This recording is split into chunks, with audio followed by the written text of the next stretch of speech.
Hey everyone, welcome back to 8A Certification Federal Buyers Training. This is our 8A series. So we just ran a report, and in this video I'm going to show you how to clean up your research report, your due diligence report. So this is still step one, but it's part two of step one. So you need to do all of this together. So you run the reports and then you clean them up. I mean, you should spend some time on step one, just running all of your reports, however many you think you need to run. Take a look at them. You can look at them before you clean them up just to see if they look right or if you're seeing some things that look familiar to you, descriptions of the types of contracts, things like that. But you need to clean up your reports. You need to make them readable and workable. Because you may have to share them with someone or you need to make some intelligent decisions. So you need to get the information out of there so you can make the decisions and take the next step. Okay, so I'm going to show you in this video how to clean up your research reports. I'm Michelle Brown, over Federal Certifications and Training Programs with FedBiz Now and FedBiz Exchange. In this video, like I said, I will teach you how to clean up your federal buyer's research report so you can locate all of the 8A opportunities and total small business opportunities that you need to find for your industry. Remember what I said. Yes, 8A is your mission because you absolutely want those $4 million set-asides, but I don't want you putting all of your eggs in one basket. So you need to look for all of the possibilities out there for you. And you can do that through this one process. Okay, we're going to do this step by step. So we ran a spending report. We went into usaspending.gov. And if you are coming in on this video from the beginning and you have no idea what I'm talking about, you need to go back to step one, due diligence, run your research report, do your homework. You need to do that before you do this. Because by now, even though I'm showing you USA Spending, you should have a report already. You should have run a USA Spending report so that we can clean it up. And this is what your report looks like. If you remember from the last video, it looks just like this. This actually looks a little bit neat compared to what it actually looks like when it comes out when you open it up. So that's why we have to clean it up so that it's readable and workable for you to use in your evaluation. So how to clean up your USA spending report. In this step, you will highlight the columns in your report, the ones that I've identified here. You can use any colors that you want, just make it readable. But these are the columns that you need to evaluate. So I have you highlight these columns and either delete or hide all of the other columns. But you need to highlight the columns that I'm directing you to highlight first. That makes it a lot easier for you to hide the other columns that are not highlighted and or delete them. It's up to you. Some of them you may want to, you might see a column in the report that maybe you might be interested in at a later time. You can hide that column. You don't have to delete it. But in the report, you'll see things like the vendor name, which would be your competitor. You might see the vendor's name 2 times and their address and their telephone number. All of that, you can hide that. You can keep some of it, and some of it you can delete. It's completely up to you, okay? But the first thing you're going to highlight is the award ID. That is the ID of the, not the solicitation number, but that's the award number, the award ID. The award ID is different than the solicitation, but you could highlight that, but later on you may not need to look at it. You may just need to hide it, but you do need it, so don't delete it. So highlight award ID. Federal action obligation. That's the dollar amount that the awarding agency set aside for that contract. It could be 4 million, it could be 6 million, it could be 400,000. You'll see that in the column. It'll tell you the exact dollar amount for the award, even if it includes 2 or 3 additional years. You'll see maybe 4 million in the federal action obligation column, and then you might see two other columns next to it. Those other columns next to it with dollar amounts in those extension periods, you can actually hide those if you like. Because what you're trying to do is get the report down to a usable size, down to an 8 by 11. You can do a large one if you want to, but it's just not easy to work with. But maybe you want more information, it's up to you. Performance period number 3, that is when the contract starts and when the contract ends. So you need to highlight that. That may not be important to you right away, not at first, but when you get used to understanding how to utilize this information to make decisions, that may be an important date to you, because that may help you to understand when the new contract is coming available. Some of these contracts are brand new. They're called new requirements, and maybe they don't have what we call an incumbent. Maybe they're brand new, they've never been done before. So when you have that, you don't need to worry about the performance time, when it starts and when it ends, because, it's brand new. You may want to know when it starts and when it ends because you need to, have resources, set resources aside, but you don't need to worry about when is the other company going to be done with the contract, because it could be a new requirement. Regardless, you're going to highlight it. Number 4, awarding sub-agency name. Now, that is the agency. It's also called contracting agency. Contracting sub-agency and awarding sub-agency. That is who you're after. That's where the buyers are. That is a very important column. You may want to highlight that as green. That's the agency that you're looking for, and usually it is a sub-agency of the Big Daddy agency, which brings me to number 5. The funding agency is the Big Daddy agency, and you'll see what I mean when I go through the reports. But as an example, DOD could be the Big Daddy funding agency name, and Department of Air Force could be the awarding sub-agency name. Okay, so those two go together, but you're more concerned about the awarding agency, the contracting office. That's where your opportunities are going to come from. And then recipient name, that's your competitor. So you want to highlight your competitor and their state, number 7, so that you can see, are they in the same state where you are? Not that it all the time matters, but you need to know who your competitors are. Some of you know or have a suspicion of who your competitors are before you even start this process.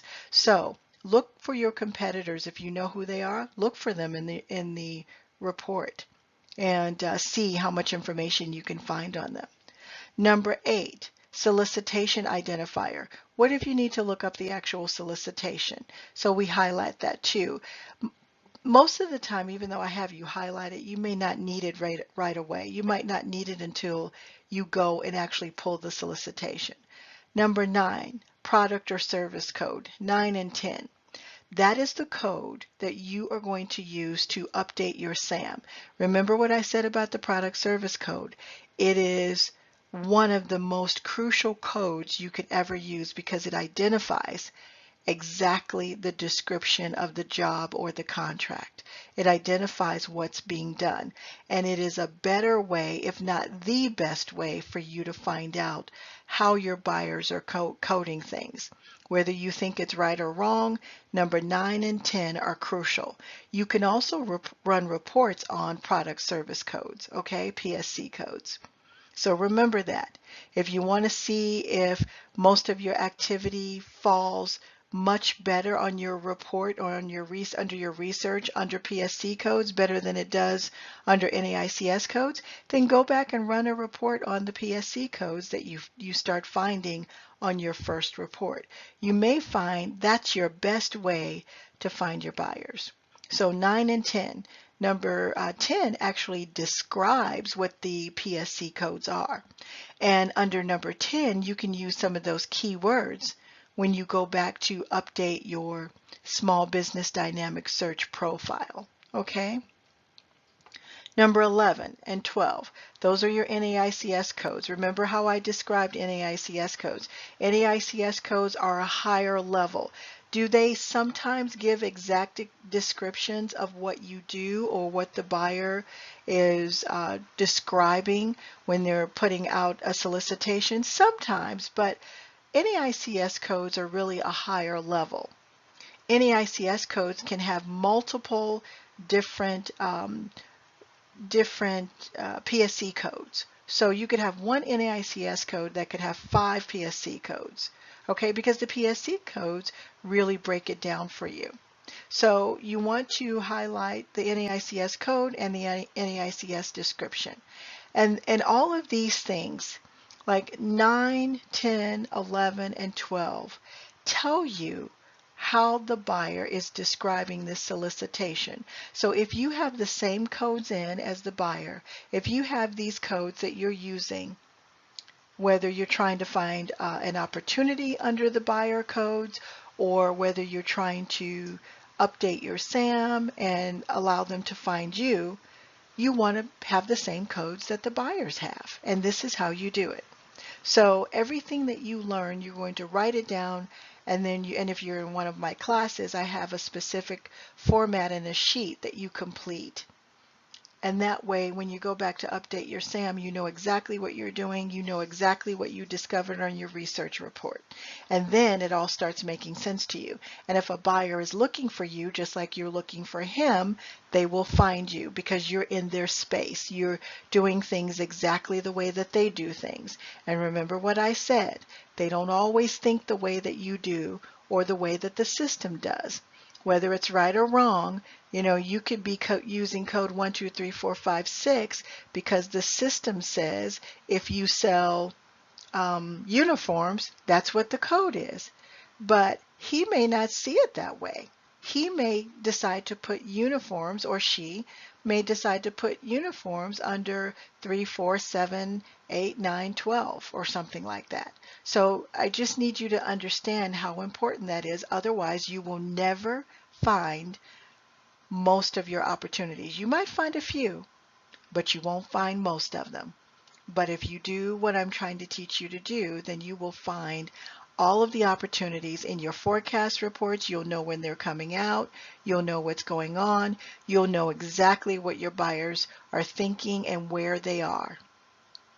And then number 13, the type of set aside. Well, I just want you to see that. I want you to see if it's an 8A or a woman-owned at an 8A or a veterans at an 8A. I just want you to see what the type of set asides look like, okay? Like how many sole sources are there out there in your industry? How many are being competed?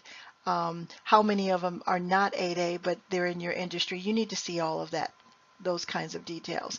And finally, number 14, guess what that tells you? That tells you how many competitors, how many other firms were competing with you when you were bidding on something or when you do bid on something in that area.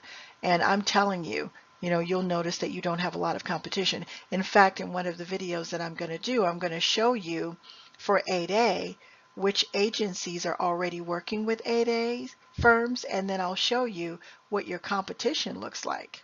You would be surprised at how much better you will feel when you understand kind of how things are working. Okay, so here's what a cleaned up report looks like. This is what your report is going to look like. And I'm not going to spend a lot of time talking about the detail on here right now, but all of those columns that I listed, there are not 14 columns on here because I only took a picture of certain ones. But if you look in column B, you will see the obligated amount I talk about.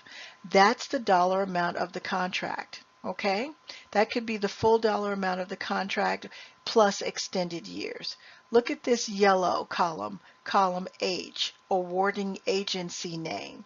That would be also the big daddy. That's the same as the funding agency. Awarding agency is a funding agency. So if you look in column H at the top, it says Department of Health and Human Services. If you were to highlight that, put your cursor in that first box, it would give you the whole name. Okay? But if you look at the awarding sub-agency, the baby agency, The awarding sub-agency name is the agency that is underneath the Department of Health and Human Services. That is Agency for Healthcare Research. That is the agency in this example that you would go after. If you're an IT company, an 8A, then you would be looking for opportunities under Agency for Health Care Research. Okay? So this is just an example. Next to it, award description. Now, if you were to put your cursor under column V in one of these boxes that says award description, sometimes you get the full description of what the contract was and what they did. Sometimes you don't. Sometimes it's just coding, like the first one here on line 2, line V2 or V1. It's just coding, but a lot of times you can get a full description of what the award was for, what the firm, the vendor was required to do. And then in column W is where the product service codes are. Those are the codes that you're going to update in your SAM, and then they will transfer over to your profile under Small Business Dynamic Search, which is where the federal buyers go and look for you. That's where they find you if they're doing a search. And if you are in IT and this is the type of work you do or want to do, IT and telecom, then you would use this product service code.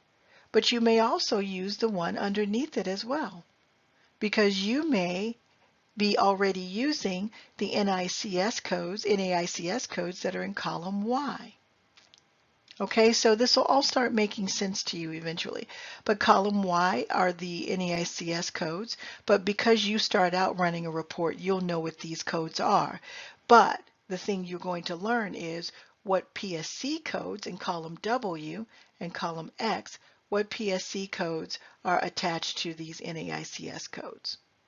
Okay, and then if you run like a report with keywords, maybe you don't use any NAICS codes or PSC codes, it'll give you the PSC codes and the NAICS codes. So you can use certain things to run a report that gives you exactly what you need. And then if you notice in column Z, it gives you a full description of the NAICS codes that you're supposed to be using. Then we get to column AB, type of set aside. I want you to see how many of these are competed, what's sole source, what's maybe sole source with hub zone, that kind of thing. But let me just say one important thing to you. Just because you see a lot of sole sources does not mean you should not compete for some of these. The reason that they put these sole sources out here, let me back up and say this first. The government doesn't like sole sources. They'll do it, but they don't like it, because they want competition too. They want the best deal. So there are a lot of sole sources in these situations. You know why? Because they don't have anyone else to do what they need this particular vendor to do. But let's say you see an opportunity and you look to see it, you look to evaluate it, and you say, we can do that. Then you should bid on that opportunity the next time it comes up. The government does not like sole source because they feel, and that's not just for 8A, they don't like sole sources for anyone. DLA has an entire list of 6,000 types of items that they need, that they want small businesses to either create or bid on or work with someone to bring it to DLA so that they will have more competition. They want more than one source, because when they have to use one source, that one source most of the time will take advantage of the situation, and you can't blame them. So they don't like sole source. They would much rather have you compete as an 8A. They want the best deals. This is taxpayer money, so they have to make good deals. They can't and should not be spending money the way they want to spend it. But for 8A, under 8A, there are a lot of sole sources, and they are great to have if it happens to you. But just understand, if you see one and you want to compete for one, don't hesitate to compete. You just need to make sure that you can offer the government exactly the same thing, but better, and mostly better pricing, a better situation, and even a better idea. Okay, and then A, Apple, C, Charlie, AC, column, the last column. Look at the number of offers received. As you can see, didn't I tell you most of the things that you see will be under 10? And most of these, I mean, this is a big report. I only showed you a portion of it, but most of these, you will rarely see more than 5 competitors. These are the number of offers that each one of these contracts received. So this first one across the board for $7.2 million through the Department of Health and Human Services, awarded by Agency for Healthcare Research. Go all the way across. They only had 4 8A companies compete for that. Now, if it wasn't an 8A set aside, do you think it would be a whole lot more? Maybe 5. A lot of 8A companies don't compete in other situations because they don't understand that they shouldn't just be waiting around. And the reason I tell you that is because, yes, you will get a lot of $4 million set-asides. Maybe you're not prepared to take on more than $4 million a year. I get that. But if you get in here and you just depend on 8A contracts with 1 or 2 agencies, you will hurt yourself very badly. By the time you graduate, you will not know how to do business in other markets, with other federal agencies, or without an 8A set aside. And like I said, the government will keep buying these same things over and over and over and over again. Why would you set yourself up in a situation where you cannot compete outside of 8A when you know the government has a plan for small businesses, period? That makes no sense. So what I see happen is a lot of 8As that come to us later, they're running out of time, and all of a sudden they want to make more money, or they come to us after they've graduated, and because they've gotten used to making all those millions, and now they're not making that anymore because they never learn how to perform outside of the 8A. If you're a $30 million company and you're no longer 8A, and you don't know how to compete in the total small business market and for federal contracts, you're going to be in trouble.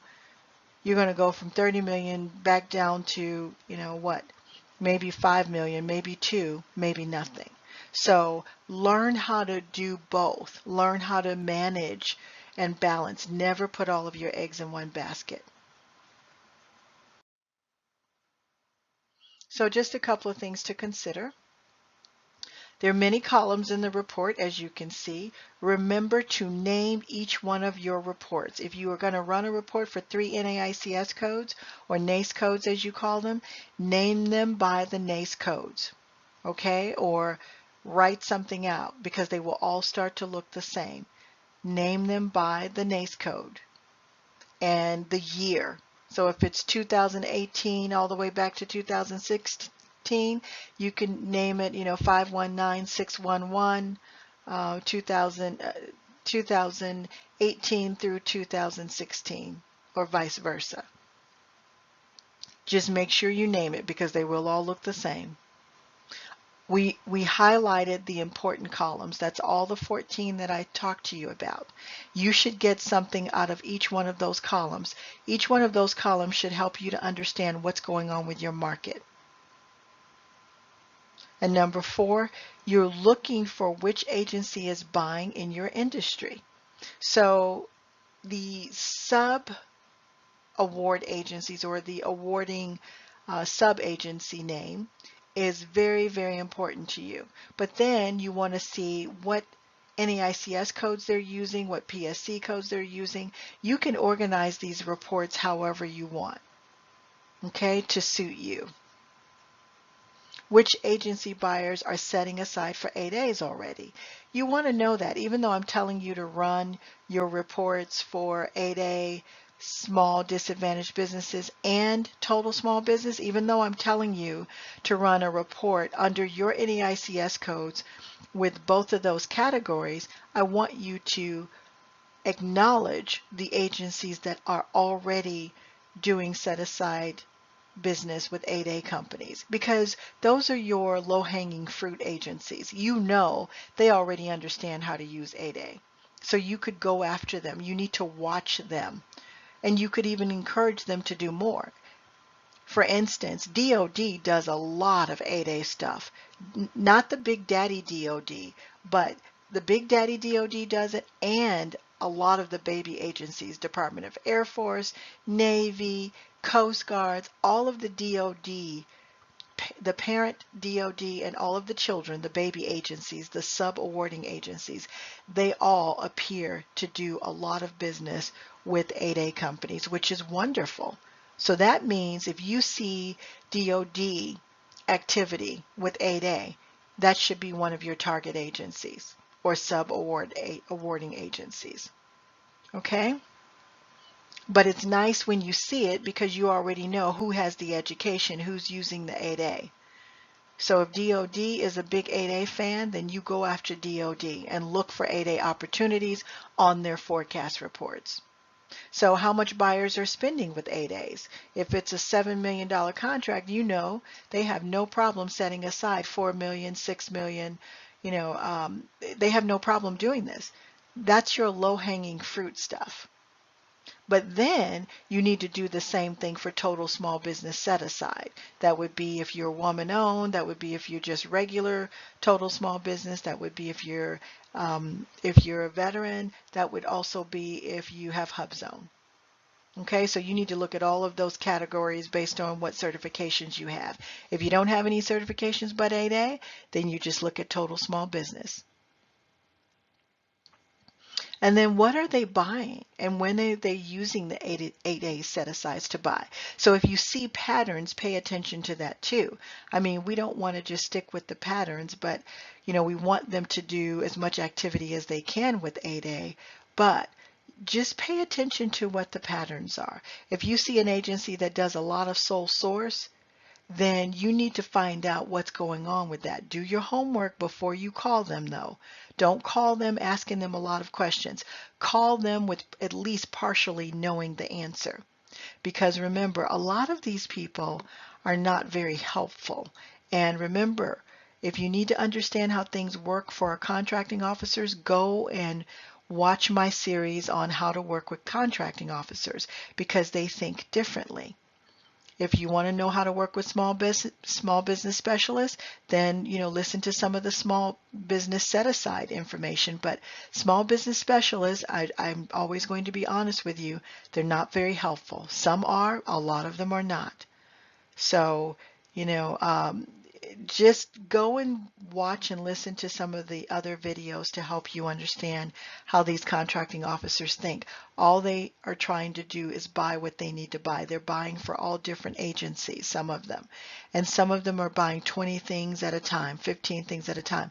They don't have time for a lot of chit-chatting and you not understanding. You're the one that wants to have them connect with you. Make them connect with you by giving or asking questions about solicitations, or not just through marketing. Know the right time to market. I talk about that too. So just understand how they think and what they have on their plates. Then the last thing is your competitor information. That would be the recipient of the contract on the report. So most of you know your competitors already. Some of you may not realize how many competitors that you have, or some of you may have less than what you thought. You see that a lot of these opportunities, there's only 2, maybe 4, or 1 offer being made in a lot of these competitive situations. Okay?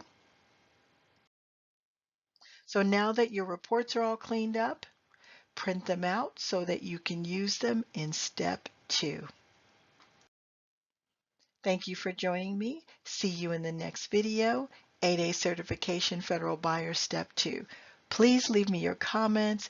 Go ahead and subscribe and let me know your questions.